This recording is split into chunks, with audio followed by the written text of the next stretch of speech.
Ever wondered what's the meaning of life? Nobody can answer that question. Show me only one person who can.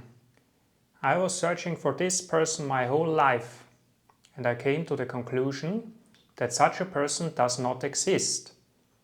The only remaining answer is, I define it. I define everything.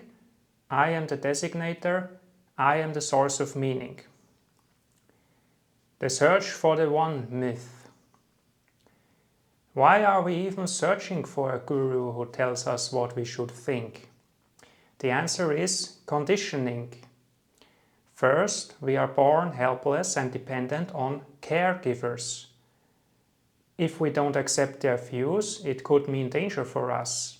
Then, school. If we don't accept meaning from the teacher, we get bad grades. Then, job. If we don't accept what the boss tells us, we get fired and end up homeless on the streets. So our whole life we are conditioned to accept outside frames of meaning in order to survive on this planet. So then, what happens once we see it clearly? Multiple routes are possible. 1.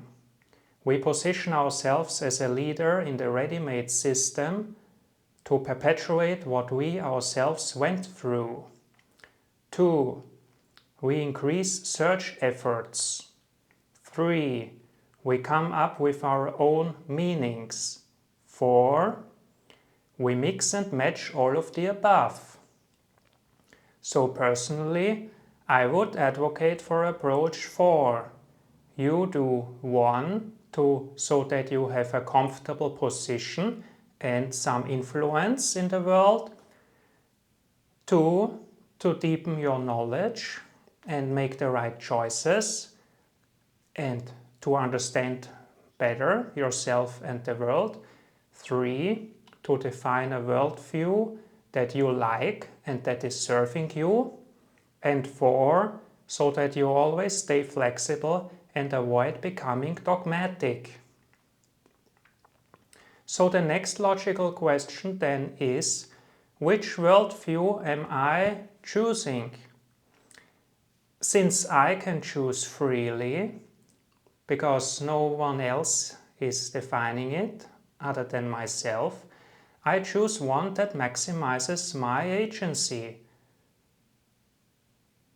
that is most pleasant and explains every observation I make satisfactorily.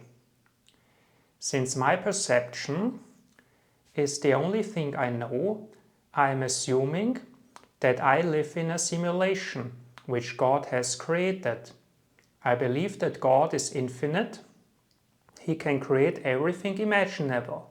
And I believe He created this simulation where I experience myself as this human who remembers that he is part of this simulation while he is still in it. He created many people with apparently free will, or at least I think I have free will. It doesn't make a difference from that practical point of view when I feel like I have free will. I feel like I have choice. I believe everybody was given a seed by God which they ought to express, and in my case it is making these kinds of videos. You can call it the soul's mission, if you like. In my case, it is authentic expression. Furthermore, I believe that life is magical. We can communicate with angels, we can create the light versus dark narrative, we can create any experience we want, from epic adventures to stable office job experiences. We can build communities, we can exchange ideas, we can work together. Entire empires were built like that. To sum it up, we are looking for outside authority because we are conditioned our whole life. The whole life is, for the most part, conditioned repeating patterns. So our job is to become aware of those patterns and then deciding deliberately what we want.